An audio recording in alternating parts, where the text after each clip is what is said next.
Hi, this is Eli Ochiltree of the SnoKing Beekeepers Association. This is the first meeting of 2025.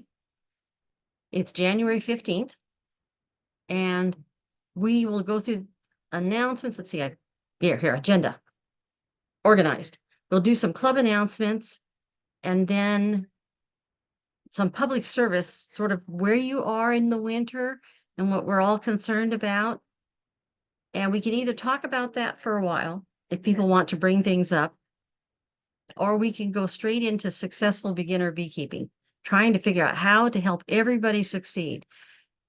Those of us who are trying to help and mentor and teach classes, and we are so discouraged when other people fail. We want you to succeed, and we just feel like we can get 100% across the finish line, right? 100% of you can be overwintering that first year. Well, it's a good goal. Okay. Oh, the chat. You are welcome to use the chat. It is to introduce yourselves. And then when I say stuff, you can comment. Is anyone comfortable being a driver? The person who interrupts me when the chat people are saying, I can't hear you. Matter of fact, I might close that door before I really get started. When something goes wrong, turn fan off.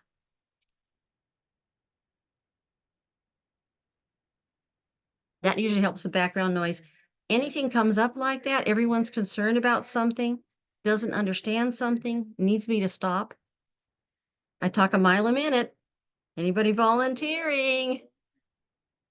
Because otherwise it's going to be up to a majority. When you realize 2 or 3 of you have a question, you have to stop me.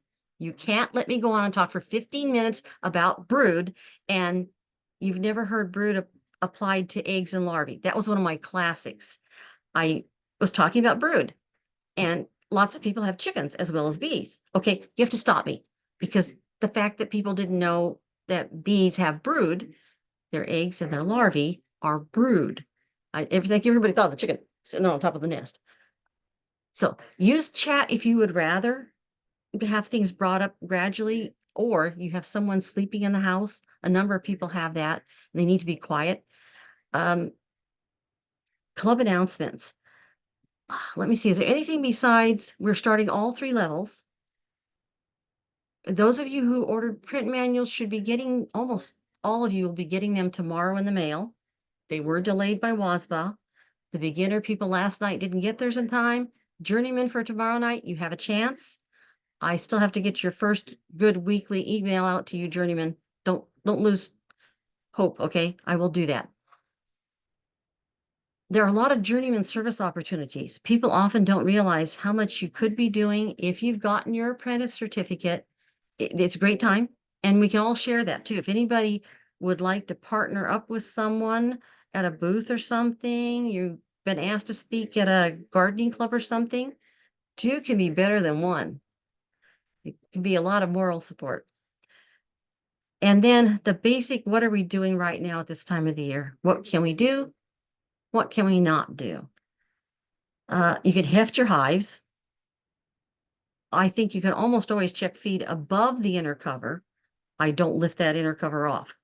Or if you've got what's called a Vivaldi board, a solid type ceiling that replaced the inner cover, I don't lift that. I don't recommend lifting that at your own risk. You can chill your brood. And the problem with chilled brood, the farther we go through the winter into the spring, is the bees have only so much energy. And if they lose brood by getting it chilled at a critical point, they may not be able to recover. They may just dwindle out, and you may find a queen surrounded by a few workers in the spring. Too few to start up, or already dead. I recommend you clean up dead outs promptly. Some people say no, but sugar's hygroscopic, it pulls moisture in. So, and all hives, once the bees stop heating it, doing that little bit of, even though they don't heat the air in the hive, they're heating the cluster. They're heating each other. Even though they're doing that, it does keep air moving. And once that stops happening, because the colony is dead, it can't, there's nothing to heat anymore, your hives will always get wet on the inside. So one reason for cleaning up dead outs promptly is you won't know what they died of. You'll just say, well, it got wet. Well, that's true, but it might have been after the colony collapsed. Clearing entrances, got to make sure that, and you clear entrances and you clear entrances and you clear entrances. And like somebody said the other day, I have been checking for months now, and suddenly they were clogged. So you do have to check that the entrances are clear enough that the bees can get out. And the ventilation in the hive is the way you had planned. You can check your moisture shim, which should be above your inner cover, or your replacement for your inner cover. If you put some kind of solid, almost solid board feeding shim in there, if the word Vivaldi sounds right, or moisture shim, some people do that with a solid board bottom moisture shim. Okay, anybody else want to say something? This is a good time to say something about, Michael, did I forget anything?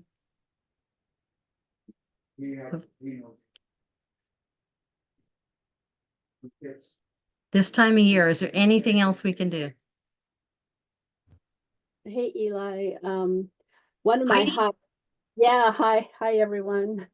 I don't know if you have anything to expand on this thought, but when I check my hives and the checklist, the inner cover, the dead outs, entrances, all that sort of thing, I also checked for airflow to make sure that I sealed up that hive, or I wrapped that hive properly, and I don't have any excessive air flowing through. So I found out one hive I should have wrapped one more time, and so I did. And how I discovered that was the behavior of the bees were kind of letting me know they were struggling a little bit there, and I think they were more focused on trying to keep the hive warm as opposed to, some of the bees were feeding on the feed that I was giving them. So I went ahead and sealed that hive up, or I wrapped it one more time, and felt like, okay, I think I captured everything this time. And then I went back and checked on them a couple weeks later, and they were calm. They were doing, I felt like what they didn't look stressed out, and they were feeding on the feed that I was giving them. So I don't know if you have any thoughts on that, or if anybody else has any thoughts.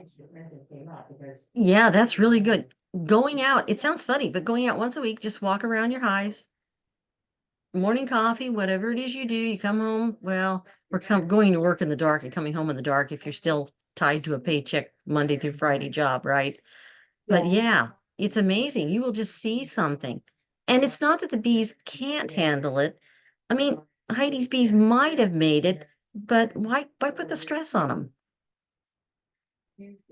Well, So Eli, wait a minute. Is Heidi still talking? no. Okay, let me dive in on this question of opening up hives. I started out the season with pretty low honey stores, so I'm really been pretty concerned about making sure that my supplemental feeds are still available to them. And so now I'm looking at going in and replenishing the supplemental feed stores, the candy boards, even in temperatures as low as the early 40s. Okay. So doing my due diligence, I went up looking around on the web for whoever is talking about this. Okay.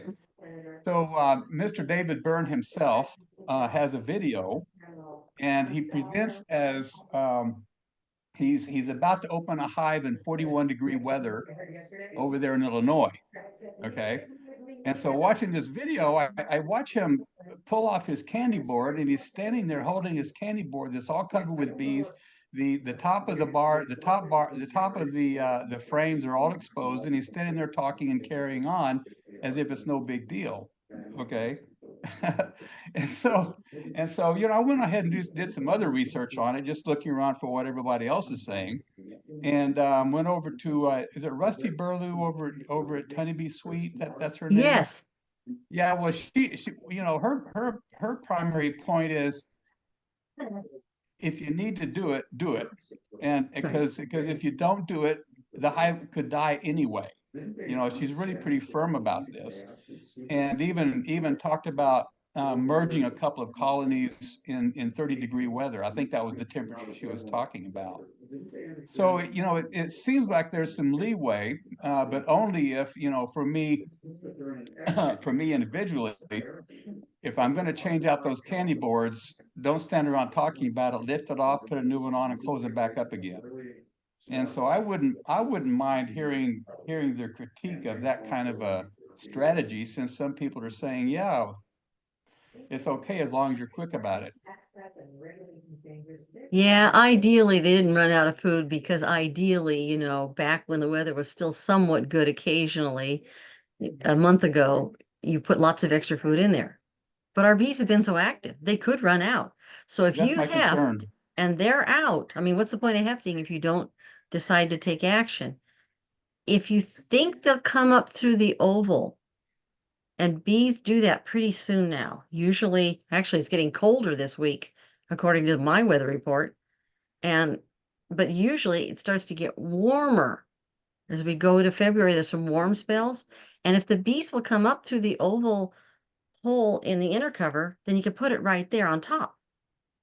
If it's a really small colony, it's really struggling, you're going to have to make that decision as to whether you lift up that inner cover or candy board. And I love your idea of you've got two of them and you're just sitting there and you're just swapping it out fast.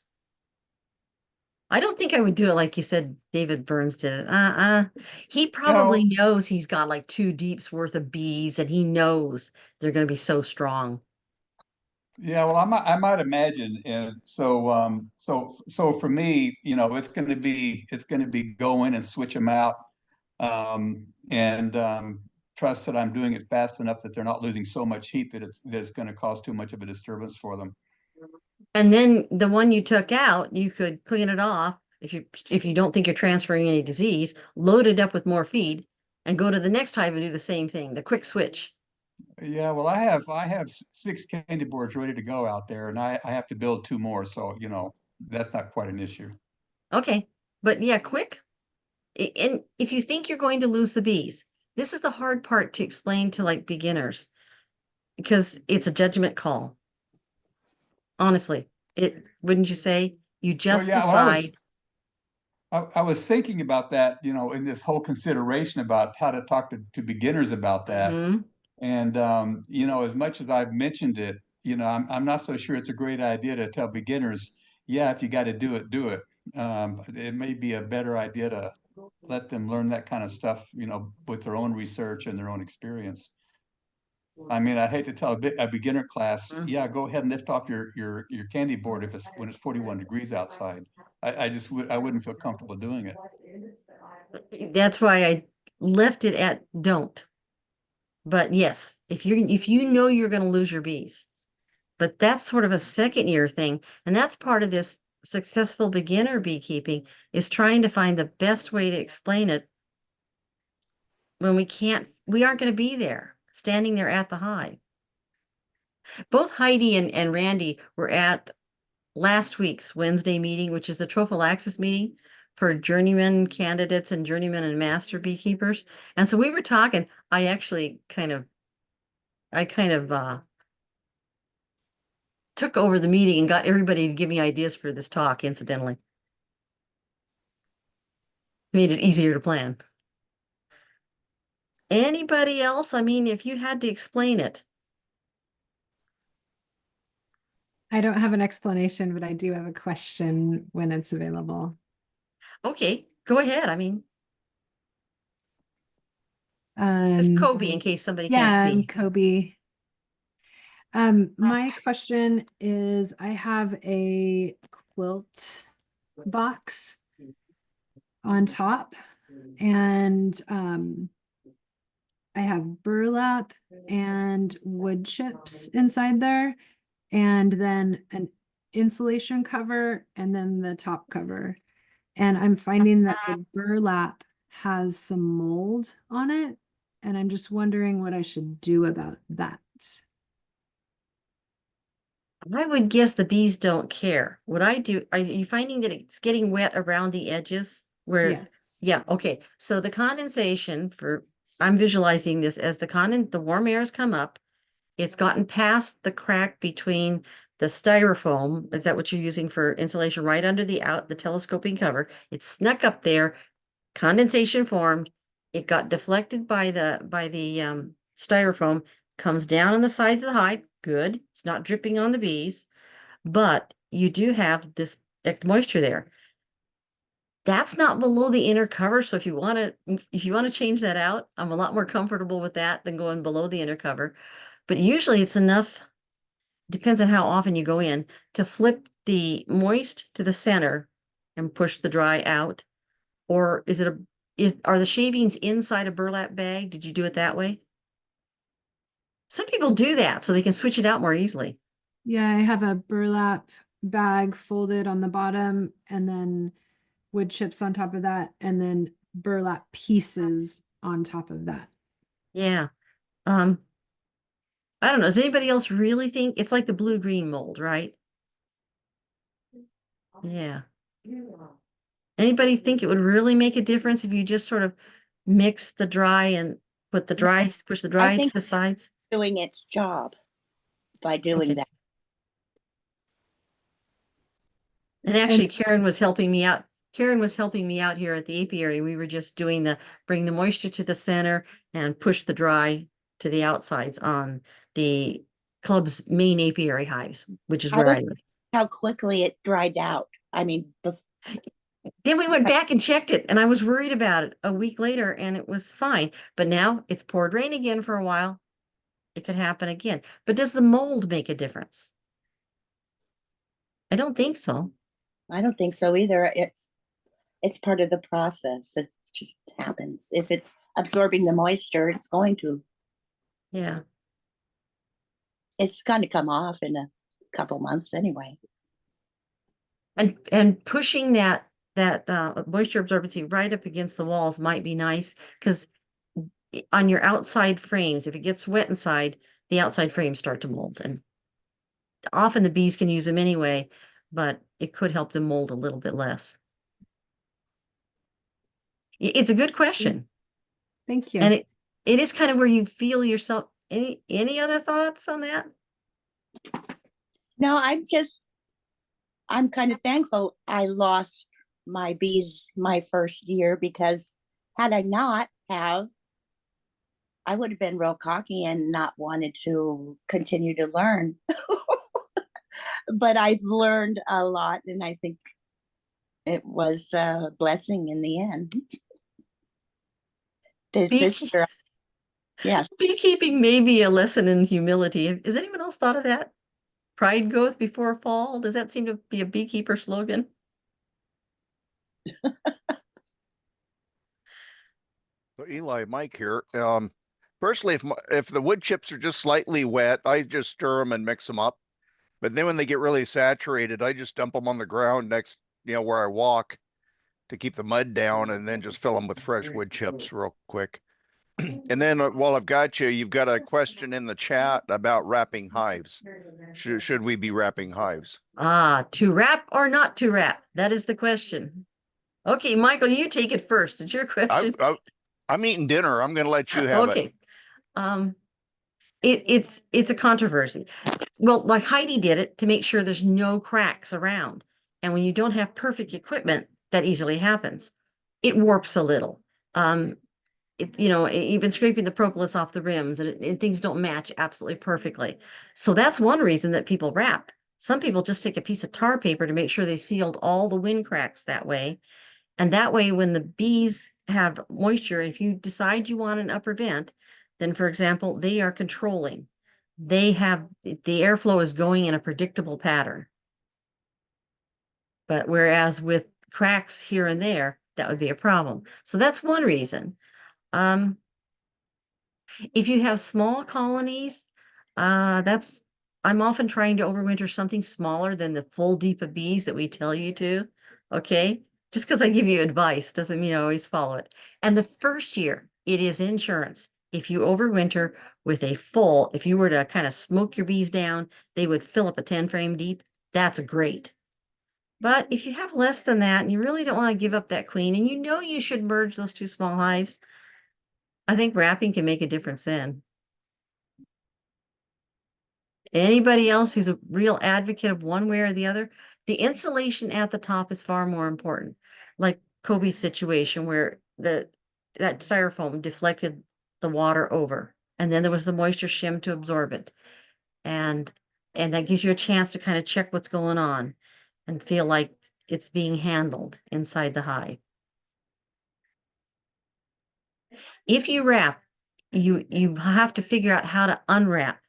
I use cam lock straps. They're real easy, kind of almost a push button strap instead of like big ratchets or something, or twine. I'm not very good at tying twine when in the winter time. My fingers get too numb. Anybody feel strongly one way or the other? Sure. Yeah, this is Heidi. So I am, I will always wrap, and it's just because of my location, right? Because I'm just not too far from the Puget Sound. So it doesn't have to rain here. The rain does not always come from the sky.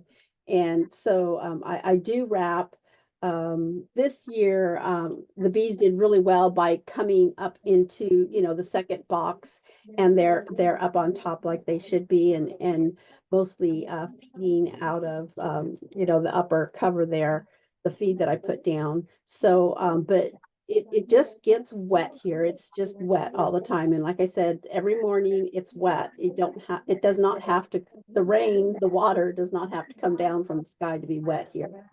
So that's why I wrap every year, is just to make sure that I keep that migrating wetness out of the hives.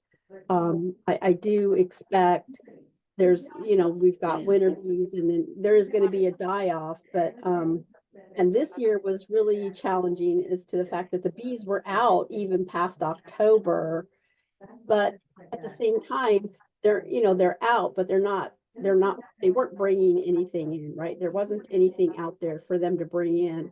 And then also, I think I heard a couple of other folks from previous meetings, correct me if I'm wrong, but that their winter storms or their winter stores got ate up, right before November, and their winter stores were gone. They ate them all up. So, and I experienced that too in a couple of hives. They had no stores left going into November, which, that's fine because, you feed through the winter. But hopefully that the feed can keep them healthy through the winter as well. So, I wrap primarily because of the weather.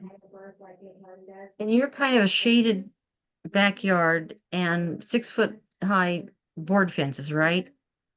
So yeah, what's interesting is when the sun comes across low, then it can make it, the sun comes up underneath the trees, so it's able to hit the hives. Because the sun is lower in the sky. So they get a little bit more sunshine, and it does strike, get them to come out sooner than later. But when we get into weather like this, like this morning, it wasn't that cold this morning, but by the afternoon, it was cold enough to send your hands tingling. So it just kind of started out warm in the morning, and through the afternoon, it was really super cold out there. So, but there's a lot of fog here too. I mean, fog is very thick here right now, and looks like it's going to hang around for a little bit. So I really have a dense moisture in the fog that's coming across the hives. So, but during the winter time, the sun does come across low, and it's able to get up underneath those trees where a couple of those hives are. And then on top of it all, with all this moisture in the air, it clings to the trees, and then it drips down on the hives. So, like, Yeah, you're not an open sunny area at all where you have your it's not bees. an open No. field sunny area. We've got a ton of trees out here. Believe it or not, I've taken over 20 trees out of my backyard. People that owned the house before I did love trees. Oh my goodness. There's been a lot Okay. of people. Anybody absolutely against wrapping? And a lot of people are. They say you're confusing the bees. If you do wrap, my one thing I would say, and I have gone more to wrapping because I'm overwintering smaller hives, and there's a reason for that. I'm the queen raising workshop in the spring, and I want more queens if I can get them. And I've done double nukes and such, but this year I left everybody in, well, due to a number of circumstances, I left them in a lot of 8 frames. So if you do wrap, the one thing I think you ought to do is not make quick changes. I mean, I think you could wrap now and you'd only be helping them. But if you were to unwrap too early in the spring after you'd wrap them, then you could be giving them a temperature change too much. And the reason why is because they can expand the brood nest. And if the outsides of the hive suddenly get colder, they can't move that brood. Brood goes 21 days from egg to emergence. They are stuck trying to keep care of that brood. And you've moved the warm outer part. You've made it cooler. So I do say once you've wrapped, I would hesitate to take it off until you're sure that the bees are going to be able to handle it. No more freezing. The colony's big enough. Okay. Anything else about winterizing too? If not, I'll kind of go on to journeyman service opportunities. There are so, oh, Kobe, do you have a I have question? another question. Okay. I'm full of questions. When can we put, I have a deep of food. When could I put that on my hive? Okay. You come out to my hive, and Karen can testify to this. I look at it and I say, it hasn't been warm enough to really be messing in that hive. But I have a hive, I have a box full of food. So I took the hive that I thought my honey bank in my freezer, one of those beekeepers that has a whole freezer that's just nothing except for to bank the honey and the extra pollen frames. And I looked at it, I took it out and I just, like I said, took off the inner cover as fast as possible, shoved it on and put it back on. And I also, while I was at it, in case they didn't come up right away, I did put some fondant under that honey because I wasn't sure how tightly clustered they were. And this is the coldest time of the year usually. And it makes a difference where the food is in relation to the bees. You can have lots of food, but they can't leave brood. And it was so warm, I'm afraid that my bees never stopped making brood. I don't know if anyone else is worried about that, but they were too active and eating it up, like Heidi was saying. They can't bring any nectar in. There just isn't realistically any nectar. They're only using up their stores. So this could be the starve out year, in which case, like Randy says, if you think they're really out, you're just going to have to go in and put some in there. And even if it's the quick, you lift the inner cover, you put the piece of newspaper down, then pour the granulated sugar on, put the inner cover back on. and cover everything back up again. I have, oh, never mind. I'm not going to say it. It's stupid. And I already thought through it. Never mind. Okay. I bet it wasn't. I bet it was something you could say, but. Yeah, we can talk more too about winterizing. We stay and talk all the time. I should kind of get through what slides I've got before 8 o'clock, which gives us a whole hour, right? We still got a whole hour. And then we probably will still be talking about our bees and where they are at the end. I did want to say there's a lot of journeyman service opportunities coming up. If you've taken the journeyman academic course, that's the point at which I would let somebody teach beginner. And I got Brandy Ekman, I don't know if she's on here. She's doing it, and she's going to do a wonderful job. And right now she's doing the 7 sessions for beginner. You can present at the trophy meeting where I got everybody to help me plan this meeting basically and give me ideas. The monthly meeting, actually, what I'm doing and leading discussion, actually, some people are good at it and can do that even at a journeyman level. It depends on your confidence level, I suppose, and the topic and how much you want to get answers out of other people so that you can get the answers without researching them yourselves. There's a lot of garden clubs and pollinator groups and such that are meeting all through the winter. Those are great opportunities. You don't have to speak on just honeybees. It can be forage for honeybees and native bees. It could be habitat for native bees. I have a lot of materials to help you with. the journeyman class that's starting tomorrow night, one of the last parts of that I do is show people the folder. I've been accumulating materials that people can use to present, and especially on native pollinator groups. People are really interested in all kinds of bees. And that becomes important on service days like Martin Luther King Jr. Day and Earth Day, and people often have, if they aren't actually off work, or if they are at a community event or at work doing information booths. Let me know if we can help you, if SnoKing can help you with that. Then there's a new opportunity at the Lavender Farm in Woodinville, and I don't remember the name. They are interested in having us come out on Saturdays and Sundays, specific ones, and I'll put it in the next newsletter, June, July, August. And they're also interested in having somebody put hives out there. And they were really hoping that the person would produce enough honey that they could get some honey, local honey. They also would be interested in members who would like to sell them wholesale honey that they could sell when they have people coming out to the lavender farm. I think it's a cut flower farm and a lot of things. If you think you might be interested in that, it sounds like they could take up to like 40 hives. They're not talking, they could take a few or they could take a lot. In a lot of ways, I'd almost like to do another apiary, club apiary there. Let me know if anybody's interested, know somebody who's interested. I would like to definitely do their information booths on those Saturdays and Sundays, whatever we can do. For us to get a booth anyplace, we usually get charged. The fare is free because we are doing display. We cannot sell anything. We can't, and they don't mind whether or not we sell stuff, they said at the lavender farm. But especially for journeyman service opportunities, it's a great way. They stay open till like 9 o'clock at night when it's good weather in June, July, August. So if you're an evening person, you can't do stuff during the day and you'd like to hang out, maybe even bring your kids or your family when they're having one of their days that they're open to the public like that. So let me know if anybody's interested in that. I'd be interested in putting a small club apiary out there if anybody else. Wouldn't that be something? They were okay on either it could be just for the summertime, or it could be year round. And they said they had good access. They have one employee that has helped move hives in the past.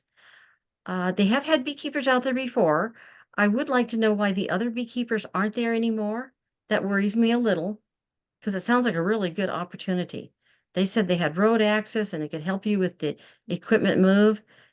Yeah, let me know. Even if you're just sort of mildly interested, let me know because it might be somebody could be buddy in on it. And then like we know Karen's a little interested, so Yeah. if we got several people, it might be something. And I said I'd kind of call around and see if people are interested, like in the next week. Yeah. Send Find out emails. the other beekeepers left. See, that's what I'd like to know. I want to know because I don't think these aren't people who've ever kept bees. And hive hosting is this whole thing. And you're in the journeyman class, Karen. We get to the discussion about hive hosting, consulting, trying to explain to non-beekeepers why you're not getting tons of honey, even though they think they're giving you a great venue to Yeah. put your hives on. It can be a little difficult to explain. It depends. Yeah, that's all new to me. You're going to have a great year. Okay. So the winter care, let's see. Because I covered we covered the winter care. Oh, you all had all the questions. All right. Okay, we did that. So getting into how to be successful in your first years, and everybody had some kind of problem when they first started. So I was hoping this will be enough of a discussion as we go along that people will say, this is what stumped me. This is the part that I couldn't get. I'm going to start with what we said was the number one in the trophy meeting. I think we came out of it saying it was the hardest one. But basically, really, beekeeping should be easy, and somehow we're making it really hard. It should be keeping them fed, dry, safe, protected from predators and temperature extremes, wind, good housing, what we're talking about, and treating for varroa. Those three things, and we should be able to keep the bees alive. But something goes wrong almost always with every one of those. Like right now, we're saying, okay, do we lift the inner cover on the fed part? If you think you're going to lose your bees, you lift the inner cover and you put some food in there. And right at this time of the year, if you don't see them coming up that oval hole, there's a good chance they won't because it's too cold. If they really are out of food and you think so, like I said, you're going to have to make that decision. Randy was saying, make that decision. The dry, safe, protected from temperature extremes, insulation, moisture shims. We talk about that in the beginning classes and such. But the biggest one is the treat for Varroa. So it's actually the first problem that beginner beekeepers face that they're not finding an answer to that makes any sense. I'll go into that. The other thing is, in addition to those three things, you just got to keep the bees fed, well housed, and treat for Varroa. Don't experiment until you've overwintered, you know your bees, you know the basics. Okay, then go try top bars or whatever hives. But stick with the most basic beekeeping methods you can till you make it through a winter on wherever you're going to have them, your backyard, your apiary site, with your equipment. Stick with the tried and true. Okay, and anybody can disagree with me because I'm sure lots of people are going to disagree. But the Varroa is the biggest problem. We were talking about that. And it should be really easy because you should just walk up to your beekeeper and say, okay, what do I do? And that's where you get too many opinions. I have a list of 9 treatments. We'll have to add in the brand new one. There's Varoxan, the oxalic acid in the strips. The experienced beekeepers here know what I'm talking about. It's finally available. But you have to pick one, so that'll make it 10 that you could pick from. And you've got to have really 2 treatments that you feel comfortable with, you will use, you will have on hand when you need them. You need to know if you need them. Well, almost all hives have Varroa. And if you get no Varroa count, and you're monitoring and you don't get it, don't be surprised if July, August, it zooms, especially August and September. You have to monitor into October, which is one of the new things. That wasn't true, I don't think, even a few years ago. And the Varroa counts are getting so high so fast. And there are researchers working on that. You've got to figure out how to use the treatments you pick effectively. You got to get the right dose. You got to space them in the hive correctly. If it's a pad or a gel or strips that hang down, know how to put it in. You got to get the right amount, and you got to get the timing spaced, because the methods I like best, the ones I feel are safest for the environment, for me, for the bees, and for my honey and everything, those are the ones that need to be repeated. That's one of the things that's really hard to explain. I mean, if I take a medicine, I go to my doctor, I take an antibiotic, I expect it to work the first time. I'm taking it for 7, 10, 14 days, whatever. It isn't that way with Varroa treatments. We don't know that they worked. And we have to check afterwards, monitor afterwards, get a mite count of some kind afterwards, as well as before we do treatments, because sometimes they don't work. We have to do them at the right season, especially in terms of temperature. And we have to do them often enough. I'm going to show you an example of often enough that wouldn't occur to the average beekeeper reading the instructions. And you've got to find the instructions, which often don't really come with the strips, the pads, whatever you're using. Sometimes you have to go online. I've been working on getting together a folder, and eventually I will get it onto the internet. In the meantime, you can find most instructions, at least some form of them, in our Facebook discussion group under files. I put a lot of them there. Formic Pro 1, Formic Pro 2, Mighty Way Quick Strips, I don't know, I think we're on 2 and 3 on that. And I put as many instructions as I have found. And if you find I'm missing one and you have it, send it to me. I'll be happy to put it up there under files, discussion group. You go up to the top and it says more, and you click and it says files, and then look down that list.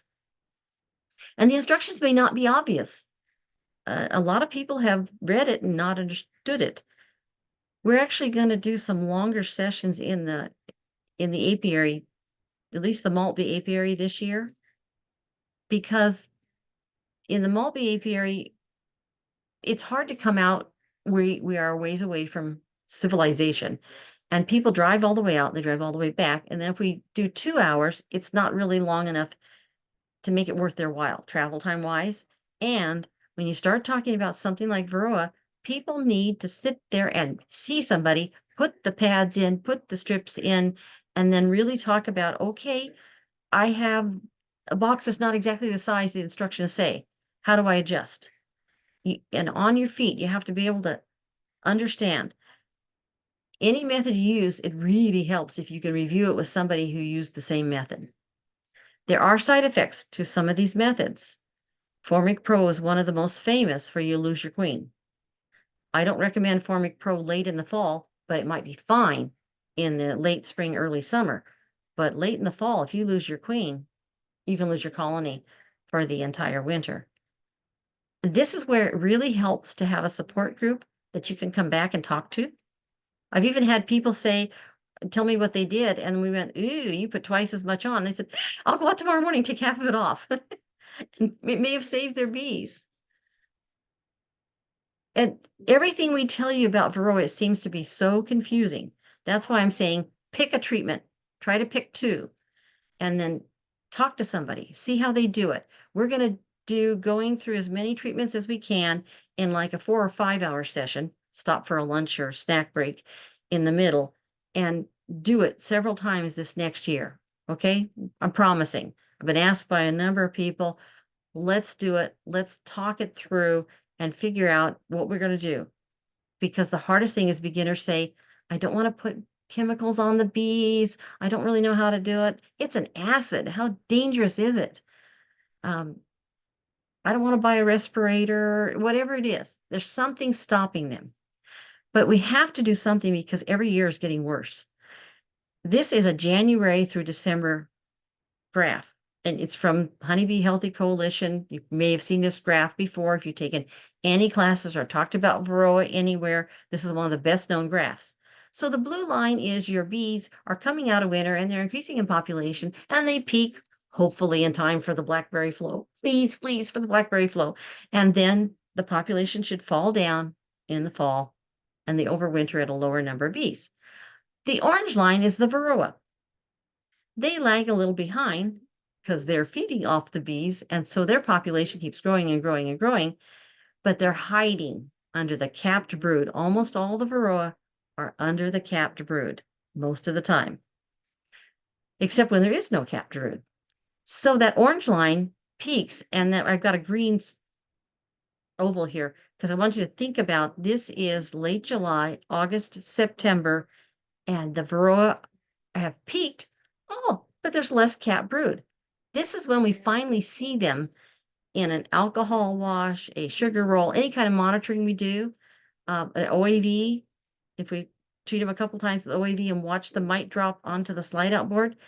But this is pretty late, but at least we see them. We have to be ready. You can't take 2 weeks to order Varroa treatments or try to find somebody. You need to be prepared for this. And this is the one, oh, this is their cute animation here. They did this, if you want to do a whole talk on this slide. I tried to make sense of it by making this very complicated table. I don't know how much it really helps.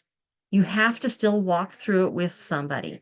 But sometimes people can look at this. This is 9 treatments, and we need to kind of put the new oxalic acid on because it doesn't require any kind of vaporizing. It's soaked into strips that we're going to be able to hang over the frames. But oxalic acid, that scares a lot of people off, especially if you do the vaporizer and you got to wear the respirator, and you must wear the respirator. Your lungs are important. You only have one set. But some people say, okay, well, wait a minute. I can handle the Apolife VAR because that's a thymol. That's essential oils. Or the Apiguard, that there's a gel tray called, and it's thymol, eucalyptol, menthol, and camphor together. Essential oils that would somehow discourage or outright kill the mites. Formic acid, that one's, ooh, that one you really should wear a respirator with. And it is the tricky one in that it can kill queens, especially if you don't do it right. That's the one I remember somebody telling me how much they put on. I said, nope, you put double on. Go back and take out. They had read the instructions wrong. And they probably saved their hive because they went the next day and quickly took out the extra. Top guard. I've actually got the instructions on HopGuard because you think you understand them, but not really. So I thought we'd go through that set of instructions. I put a red line here because above that's organic and I'm okay with it. Organic farms, organic methods can use it. I'm not okay with the bottom three. They are complex, engineered synthetic molecules that do not biodegrade in the environment the same way. They do degrade, but I'm not sure that anybody really studied the degradation products. You don't want those in your honey. Some of the ones above the red line, you can do with your honey supers, your boxes up on top of your hive, and you're putting the treatments into the brood chamber. It's okay. Oxalic acid and formic acid are naturally found in honey. The thymol wouldn't kill you, I don't think, but you wouldn't really want it to flavor your honey. Okay, I'm happy to send this to everyone, anyone who wants this table. But you got to pick a method. And so sometimes it helps people to look at a picture.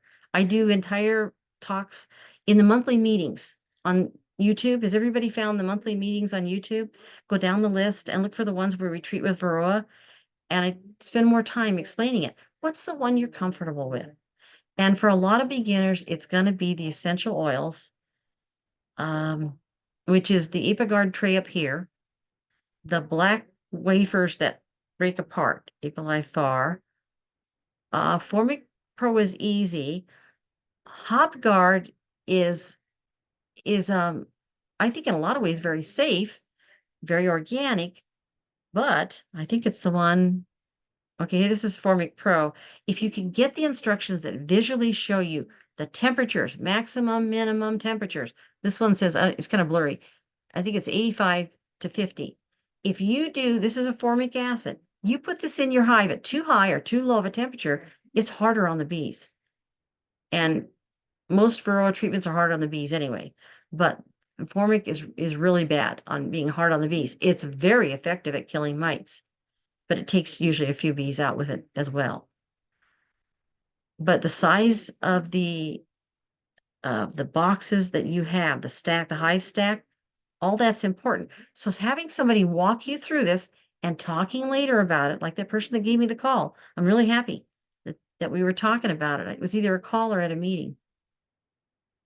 Before I go any further, is there anything in chat that I should know? Nobody really said they drive. I'm not good at checking chat while I talk.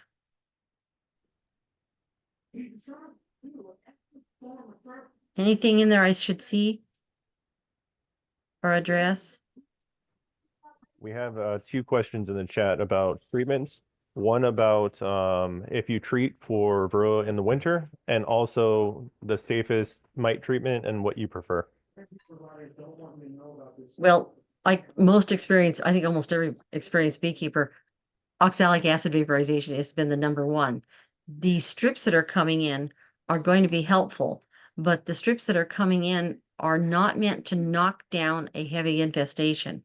And they're admitting that. It's more of a maintenance level, a slow release. Okay, so on my favorites here, yeah, the oxalic acid and vaporization. Next, I like the essential oils. I mean, I'm like a lot of people. Formic only in the late spring, because you got to get to 50 degrees. And we often don't have that until May. A regular 50 degrees and above for daytime highs and not too low at night. We often don't have that until May or June. And by that time, you may be putting your honey supers on, which you can use formic acid, but you got to lift those supers on and off. So oxalic acid, you could use it absolutely any time of the year. That's the one you can treat for in the winter. The other ones that you could use during the winter are down here below this line. Anytime the bees are moving around, how does it say it? Oh, I had to chop off, I think, part of this. Yeah, where the green line is, I took a couple of columns out. But these are strips or pieces that you put in that are impregnated with these awful chemicals. The mites have developed resistance to all of them at some time. Apivar is the one that's the most common, and they will hand to you at the bee stores the most often as the easiest to put in. And you can leave them in. Let me see, I may have to find a better treatment thing later. It takes time to go through this. I really hate those bottom 3. But I will tell you that above the red line, you're going to have to do there more treatments. Whereas the bottom three are used commercially because you just stick them in there and you leave them there for a month and a half, 2 months. And they do a slow release. Slow release also means that the varroa are going to become resistant to them because of the nature of the molecule. That's why all three of those have shown resistance. The varroa mites have shown resistance. So if I spend too long on varroa, I'll probably bore everybody. For me, the short answer is oxalic acid and the vaporization and the essential oils. The first year, it can be really hard for people to work with an acid. And if you get a whiff of oxalic acid, you will see why I will tell you, you have to have the respirator. You should have had one for when you do a heavy duty cleaning in your house. You paint spraying, you should probably already have this kind of respirator around, but a lot of people never did get one. And it's time. If you're going to do oxalic acid vaporization, formic acid, you should have it. You should have those. Is that a good enough answer for now? And I'll talk forever. And you can always call me at sometime later too. And the monthly meetings, I've gone to varroa in the monthly meetings a number of times. If you get to the playlist on YouTube. Was there another question too? The varroa treatments during the winter. The only My thing favorites. that I could contribute would be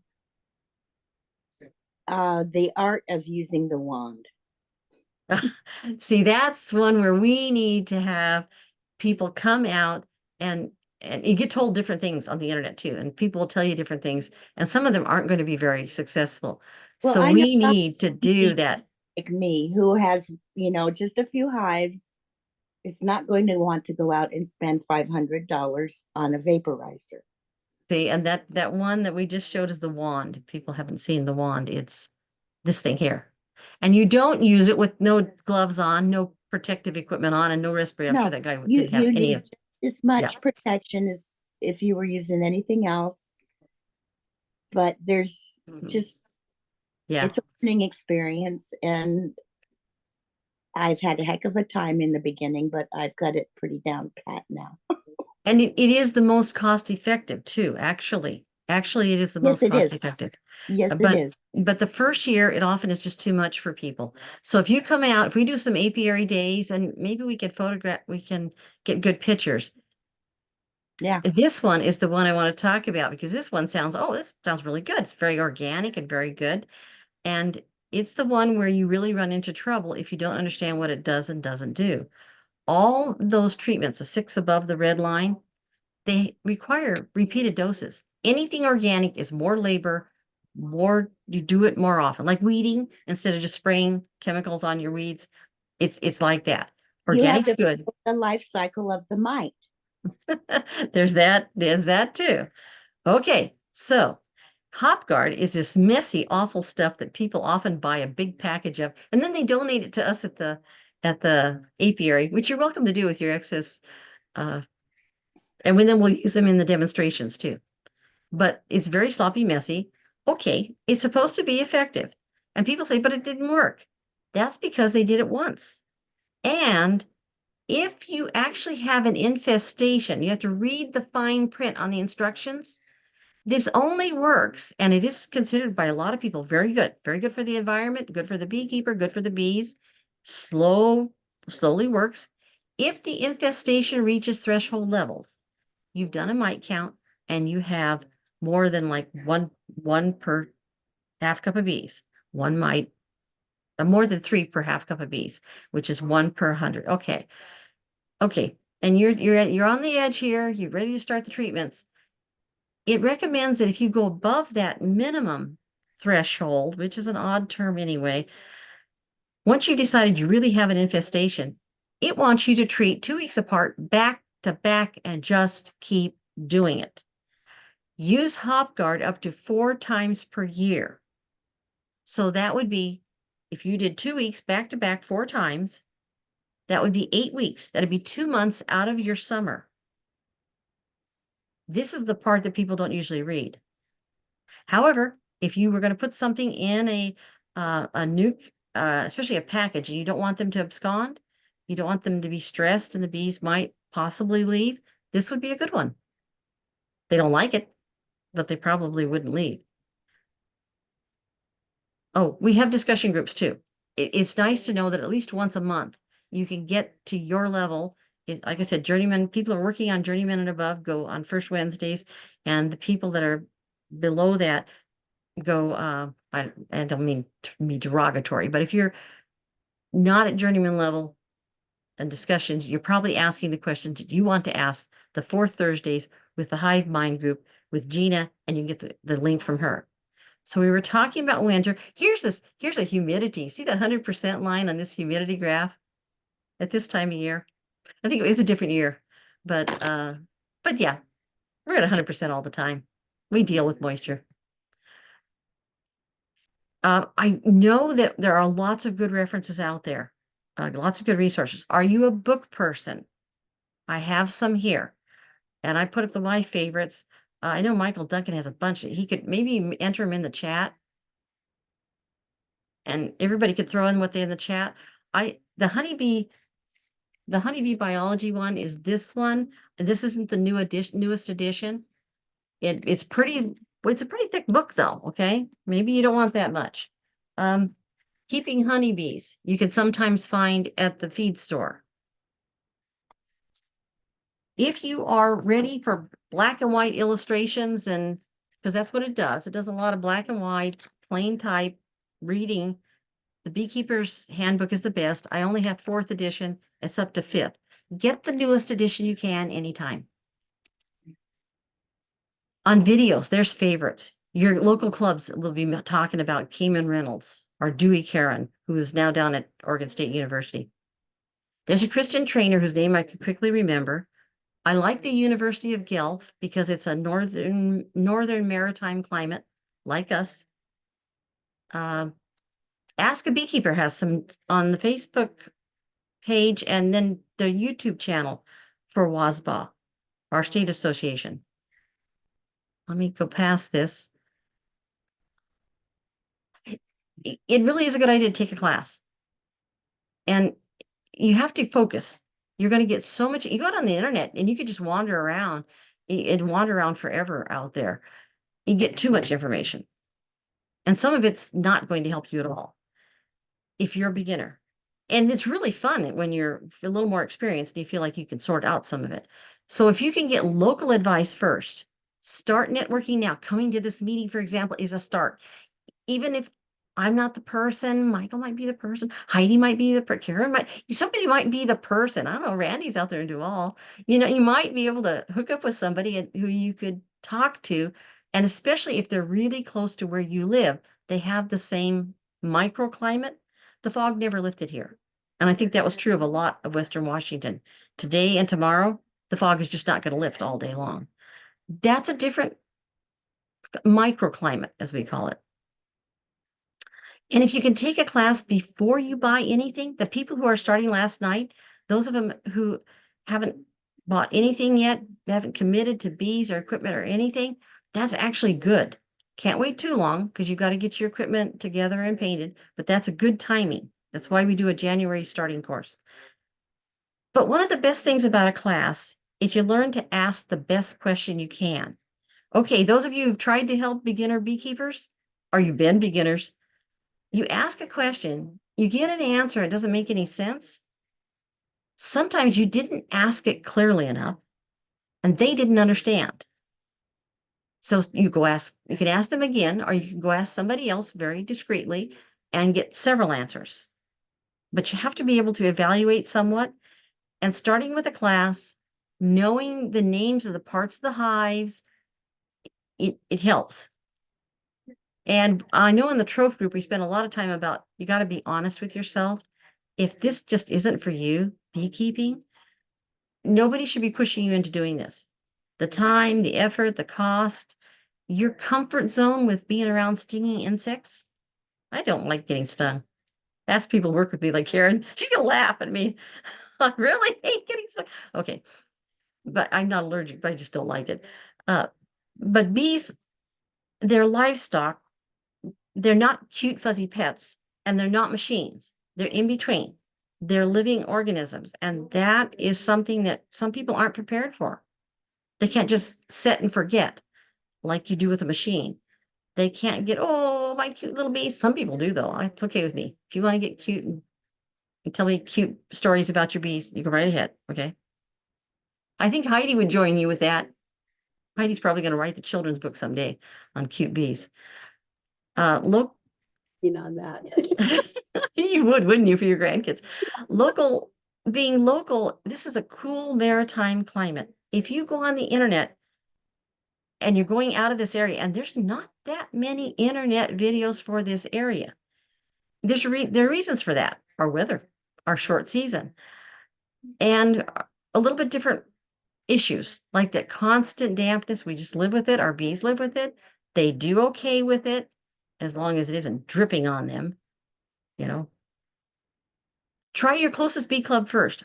I think we're great, but if you've got a close one, join several. Go to all the free meetings, like our meetings are free. Join in anything you can. If they've got a free newsletter, go on wasba.org and just see how many of them have a free newsletter. Check out what they're doing. And the ones that are closest to you may be the ones that are the most informational, where they get their bees and where they get their equipment and such. You're going to get more than one opinion, and that's where things get confusing. With the Varroa, it's trying to decide what method to use. And can I use it at this time of year? Or do I really want to do an acid? Okay. And do I want to keep repeating it, or do I want to put it in there and just be done for 6 weeks, 8 weeks at a time? So you can ask for more than one opinion. You go out and get a lot of opinions, but you're going to have to pick one. So I'm going to recommend that when you get down to it and you have to pick the local beekeeper who successfully overwinters, is hobbyist or small scale, who has nothing to sell you. They'd be okay if you bought your bees elsewhere or your equipment elsewhere if they are selling, and they have no reason not to tell you the truth. It's a trust issue. If you listen to more than one person and they have different styles, don't try to blend the different styles. You will run into a lot of trouble really fast. One believes in upper venting. The other one says, pull your slide out board completely out during the winter. And then maybe another one says, don't wrap. And you follow all those different things, you may freeze your bees because you didn't understand that the one who had the upper vent was a wrapper with the solid bottom during the winter, or the one that took the bottom out was completely wrapped, no upper vent, and that's their method for getting rid of moisture. If you blend different styles, if you don't understand what you're doing, you need to just pick one style and go with that person, I think. Okay, somebody ought to disagree with that. But I see people do it. And it usually doesn't work. I can just tell you that at SnoKing, I don't know anybody here that has a hidden agenda. And we all love discussing all the things that come up. But I think some of the promises the internet makes are unrealistic. That you could just buy some bees, or actually just go collect swarms out of the trees, stuff them in boxes, set them on the ground, come back in a couple months, take the honey, and then shut them up for the winter. And sometimes that's the way people interpret the internet. You have to remember bees are this big. The little bodies. Yeah, and so everything you do is multiplied by thousands. It's not like it's a horse or a cow or a dog. On the other hand, they're not pets, so they're kind of like livestock, but yes, they're not, and they are a single organism. You can see the hive as the superorganism. But they can't survive by themselves. Yep. None of them can. Not a single one of them can survive by themselves. There's one other problem. After you've found a beekeeper that sounds interesting, experienced beekeepers already have what we call drawn comb. They don't just have what we call sheets of a blank foundation that the bees haven't drawn out into cells. And you need that the first year. You need your bees to do that. They often have lots of that. they have honey banked already. They have lots of spare equipment. They can just change their minds and put a box on or off or whatever. And they know what a colony should look like at a certain time of year, at a certain size, when certain forage is coming in. But some of those experienced beekeepers have forgotten. And when they talk to you, they forget you don't have drawn comb, a honey bank, spare equipment, and you don't know what the colony's supposed to look like. The nuke you got in April, May, what is it supposed to look like in July or August or September? And they may not know. So we really need you to try to come out to apiaries and such if you possibly can. See some hives. If you can hook up with a mentor, it's worth asking. You can ask anybody here when you find out that you're close to them. The internet, though, people go there and they think that there's going to be some magic secret, some magic pill or silver bullet that's going to help them overwinter bees. And it doesn't hurt to try a different feed additive, a certain strain of bees, a special type of hive. The free bees one is a problem. People who wait to collect a swarm may not get the swarm into a hive. And if they are first-year beekeepers and have no drawn comb, no honey frames that they can put in with that swarm, and they get the swarm in late June or July, that it almost can't get ready in time to overwinter without help. And that help the experienced beekeeper has on hand, but a beginner doesn't. The internet, it's good for answers to general beekeeping questions, but if people are 20 or 30 degrees of latitude, I'm sorry, south of you, we're north, they're south. Aren't most of the things on the internet referring to the Southeast? Oh, the Southeast United States? Yeah. Most of- Southeast United States. Yeah, Yeah, most of the videos on, Alabama, Georgia, or on Florida. YouTube seem like they're all geared towards the Southeast. Yes, because they have good enough weather to do the videos, to be honestly truthful, Yeah, and we're in the North. and a longer season. And they're Yeah. huge commercial concerns, and it's kind of nice for them to make a little extra money because they are huge commercial concerns, and you would think they would be the best people to tell you about bees. You know, it wasn't until just recently when you educated me on the difference between the home or hobby beekeeper versus a commercial beekeeper, and how the methods of caring for your bees and everything is totally different. So Karen's referring to the fact that I say, hey, commercial beekeepers say I can lose 30% of my bees and still be okay. And we're going, no, I can't lose. I've only got 2 or 3 hives out there in the backyard. I can't lose 30%. It might be this year I lose everything, and maybe next year they do. I can't keep restarting. It costs too much money and it's too stressful. So a commercial beekeeper, though, they plan to lose. And I will argue that they say, I'm not going to put the labor in. I'm not going to put the extra feed out. I'm not going to do this or that. There's a profit margin that needs to be made. It's not wrong. It's just the way they do it. So when you get advice from a beekeeper and a commercial beekeeper doesn't even understand why in the world you'd be talking about feed at this time of the year, they make it or they don't. I lose 30% of my hives. So what? I make splits in the spring.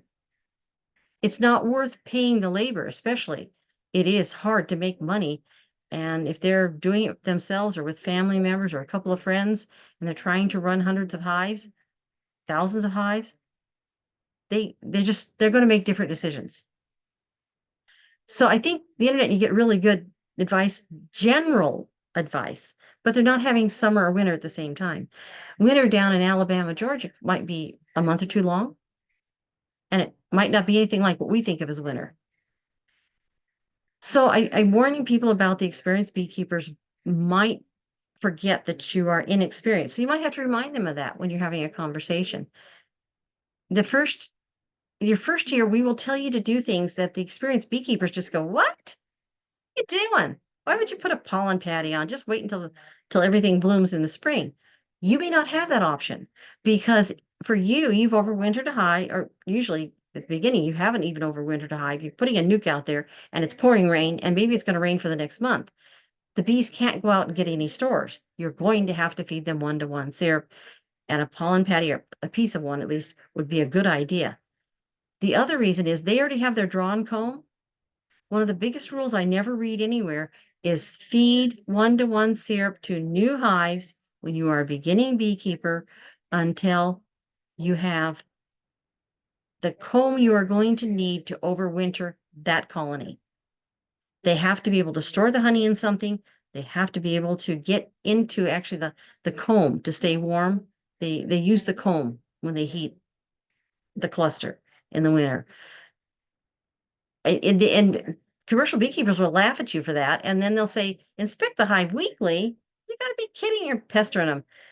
How are you going to know how your hive grows? And you have a very short season. By the time the weather really warms up, which can be late May, even into June, and then it can pour rain after Labor Day. You may only have 2 or 3 weeks that is warm enough that you can go into your hives and watch how the bees behave and understand how to take care of them. So they may not understand that. I strongly recommend the weekly. A lot of other beekeepers do too. If you miss a week too, if you tried for weekly and your Monday through Friday paycheck job and you can't get back out there till the next week, at least it's only been 2 weeks. And there are a number of reasons why I recommend weekly. I think a lot of other beekeepers do too. One thing is people get the basic beekeeping setup, and maybe it was $1,000 to get 2 hives, the beekeeping outfit. Okay, Michael, you got to stop me here. Yeah, you have a question in the chat. Why Okay. first year don't use queen excluder? Okay, right on that. It leads to nothing but trouble because they put the queen excluder on, and a queen excluder, you will hear it. Your beekeepers are talking about, they'll sometimes call it a worker excluder, a honey excluder. I would call it a swarm causer. Because you don't have a reason to need a queen excluder. You don't need one the first year. You only need a queen excluder when you're trying to keep the brood out of your honey. You're only harvesting honey almost always the second year. So why do you have the queen excluder in there? It confuses the bees, and there are bad queen excluders. There are ones that are designed to cause nothing but trouble. I'd have to show you pictures of them. We do that in beginner. Matter of fact, you might already be doing it. Last night was, I think you start with equipment on beginner. A screen bottom board is wonderful because you can see what your bees are doing in the middle of the winter right now. You can tap on the side walls and kind of see if they respond with a buzz. If you're not sure how they are, you can, of course, check the entrance. You might lift the outer, but if you're still not sure, if you have a screen bottom board, you pull the slide out. And that was the picture on the newsletter. The top picture was winter bottom boards that tell me the hives are still alive and which side I can tell where they're clustered. If you go back and look at that picture that was on the newsletter, the 4 different hives, different numbers of bees pulled out at the same time, and I can evaluate them and tell you how they're doing. And they're doing okay because it was really cold when I did that. It was the coldest part of the winter when I took those pictures. 4 screen bottom boards in that first picture of the newsletter. If you take honey off the first year, I would say don't harvest it. Seriously, it's hard to explain, but sometimes you're looking at the honey and you think they're doing fine. And people don't realize that we want you to have a deep's worth of bees. That's a big box. And a deep's worth of stores. That's a lot of stores. We're talking, we want at least 60 pounds, most of it honey and some pollen, at least that much. So if you can save it, the freezer is perfect. If it's capped, you can seal it up as tightly as you can, someplace where when it's completely dry on the outside, as tightly as you can to keep ants and other critters out. But you really need to get into an apiary and see other colonies growing at the same time as your colony. I can't believe it every time I go to a beginner's house and see their hives, and it's August and they have no idea that their nuke was supposed to expand into a second box. They never fed that much. They didn't know that something was wrong. But if you get into an apiary, you can see other people's colonies and see how much they're occupying of the space. And that was pretty much what I had on there. I stuck the fondant recipe in because Okay, why do people use fondant? That always comes up. Because it's nice and soft and gooey if you make this kind. And if you need to put some in under the inner cover and you don't have a shim or something to put in and you don't want to mess, you slap this gooey pancake on top of your brood frames and it kind of smooshes down and the bees can get to it. Or you can put it on top. But it's a little easier for the bees to use. Bees can't take dry sugar or even take honey and use it right away without mixing water. Just like you couldn't swallow a lot of honey straight, they need liquid. So they actually need the condensation on the sides of their hives. Would you believe they go around licking it off during the winter and recycle it? Condensation inside on your walls is not a bad thing. Okay, let's check the chat. I'm sorry, I probably missed a whole bunch of questions.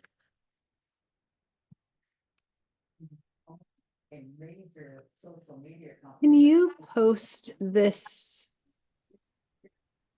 recipe link in the chat so that we can open that, please? Let me see if I can do that. Okay. Let me try this. Now I think I have to, you know what? If you don't mind if I close this, I guess so, and I can come back. I think. I think you can copy it. See, I'm not actively in it. What I Okay. can do is go outside. Okay, come here. Let me get outside here. How do I get down? Well, stop share might get me there. Okay, there. It's on there now. Oh, you got it figured out? Okay, good. You got it. Okay, thank you. See, I need tech help. I need a tech advisor. So was that basically it on the questions? Yes. Okay. And that whole fondant, how to do it, how to bring it to a certain temperature and how to keep it so it's soft. One of the hardest things is you've got to do it the way Colleen explained, and I used her slides. It was last meeting or the meeting before. It'll say soft fondant on that monthly playlist on YouTube. Did we finish by 8 basically? Or we got 10 minutes left even. People want to go back to talking about winter hives? Because we're all sitting there, right? Wondering. And I've actually got a brood minder that told me that the temperature had dropped way down, the weight had dropped way down. I've got a scale under some of the hives, and I knew I already knew it, but it was severe. So that's the one that I said, okay, I don't care how cold it is, I'm lifting the inner cover. And Karen was actually there helping me that day. She's been coming out and helping me, and she shoved it on. And one of us lifted it on, got it in there, and then put the inner cover back on. So what happens is I didn't take any boxes off. By the end of the winter, and if you have a dead out that has stores, you can do the same thing. And you would want to, right? I mean, why store honey that you think another hive needs? So the same thing. So some of my hive stacks get too high by spring. It sometimes is a little laughable. I saw a stat in the Bee Culture magazine this week that says 80% of new beekeepers drop out after the first year.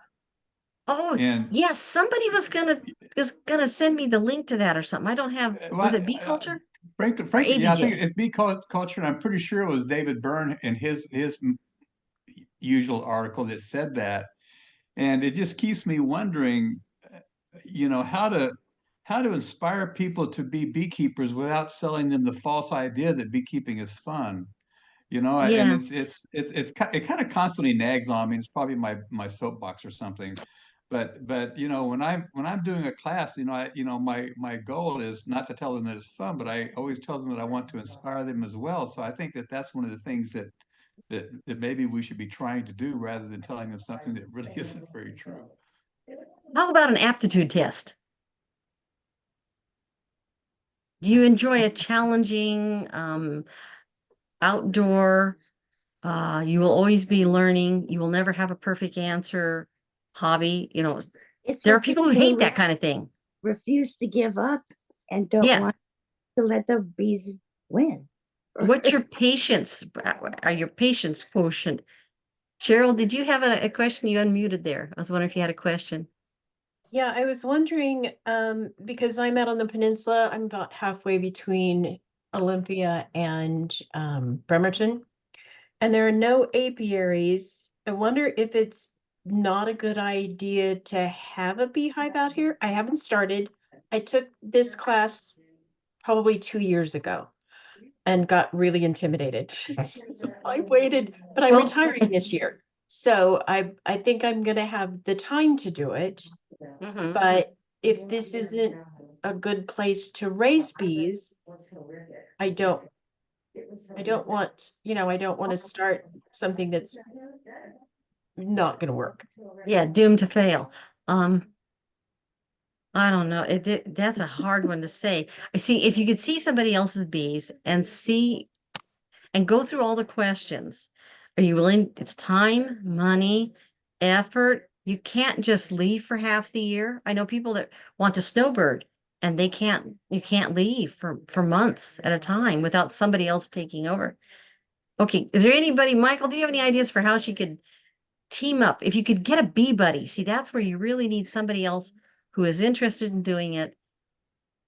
And it's a really hard thing to hook people up together. Bee share. Yeah.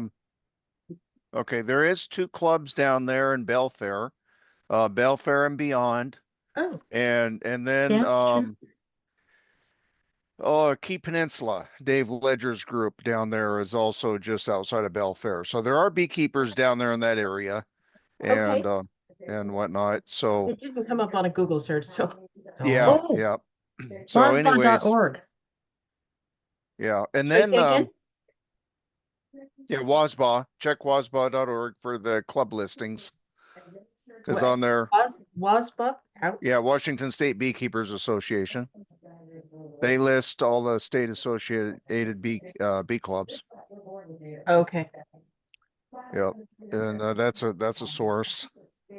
And then Tacoma there, I believe that's about where Bree with the WSU extension group is there. Well, we have And a that's WSU extension in Shelton, and I know they have yes. master gardeners, but I didn't know. I've never Olympia beekeepers. How's your commute to Olympia? about 45 minutes.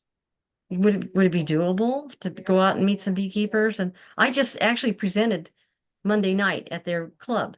Yeah, Belfair would actually be closer. We're about 25 minutes from Belfair. So Uh-huh. if I could, okay. So try those. And of course, again, the newsletters are going to help you. It's going to be more local where they get their bees. In-person meetings, sometimes it's worth the extra drive to get to an in-person meeting. SnoKing does not have an in-person location. And after spending Monday night talking to the Olympia beekeepers, boy, I really realized how much I miss it. I wish we could figure out how to do it. Yeah, I don't want to go to Olympia also because their weather is very different than ours. I used to commute to Olympia to work, and if it was raining here, it was sunny there. And if it's snowing there, it's sunny here. It's not anywhere close to the same. So, okay, thank you. I will check out the Beekeepers Association and see if I can connect with people out here. And Yeah. if you can't connect with them, they don't answer their phone or their emails. Email me. We can get a hold of them. Sometimes the person who's supposed to goes on vacation. Nobody changes the email and the phone. Beekeepers are kind of notoriously bad. SnoKing, we actually get a lot of people signing up for classes because I answer the phone. I mean, and donations is really nice. I'm going to go pick up some more beekeeping suits. Somebody said, oh, we got 3 beekeeping suits and we can always use them for the apiary or somebody can use them. Yeah, Dave Ledger with Key Peninsula Group. He formed that group last year, I believe. He's been posting on Facebook page that they sent a fire company down to the California fires. So he might not be reachable. I mean, he might not respond, but I'd still reach out and check with him and see if he is or not. But I believe he's on the fire crew and went down there for that. So Okay, well, we have a little time. Yeah, Yep. I mean, before I have to make a decision about then whether I'm going to yeah. use the the hive that I got for Christmas. Yeah, I'm in multiple clubs myself, and the West Sound Beekeepers, that's 45 minutes to an hour drive for me. It takes me longer to drive there and back than their meetings are, you know, but it's still that in-person contact with another club with a different flavor, you know, each one has its own flavor, so you get a different personality from them, so there's some benefit. Before we start losing people, Eli, we're coming up on 8.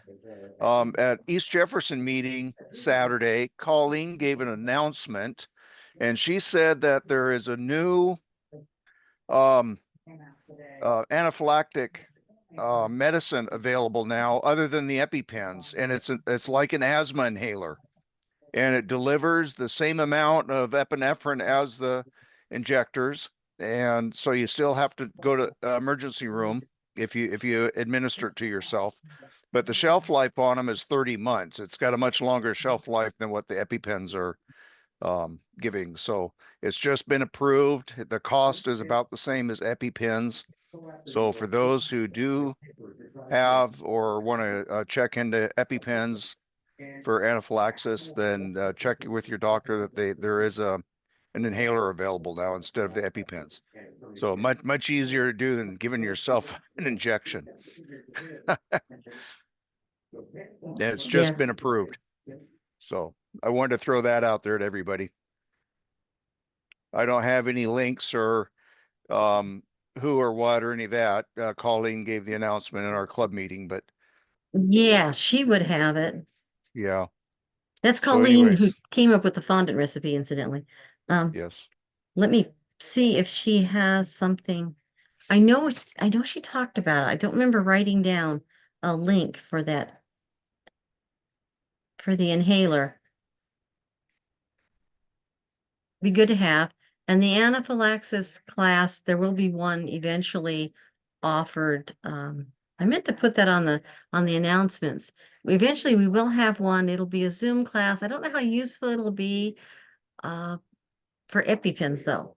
And it's WASBA approved. And if you would like a certificate, so far there's no charge for it. And I think we've got Jeff Perky to teach it eventually. I don't know when he'll have the time, you know, or anything, but he sounds like he's willing to do it. So if you're interested in that, we'll be putting out the information on that. Yeah, Eli, actually, rather than having somebody teach it, would be to go ahead and use the WASBA recording, because the guy that does it, it's a 45-minute presentation, and there's a lot more information there than having somebody paraphrase the information and give a presentation. I know Sandy Fenara did it for West Sound, and she missed a lot of good information that was on the actual PowerPoint presentation from WASBA. So I would. Yeah, I think his goal, I probably should stop the recording because it's getting too long. Yeah. Let me do that first. I'm sorry.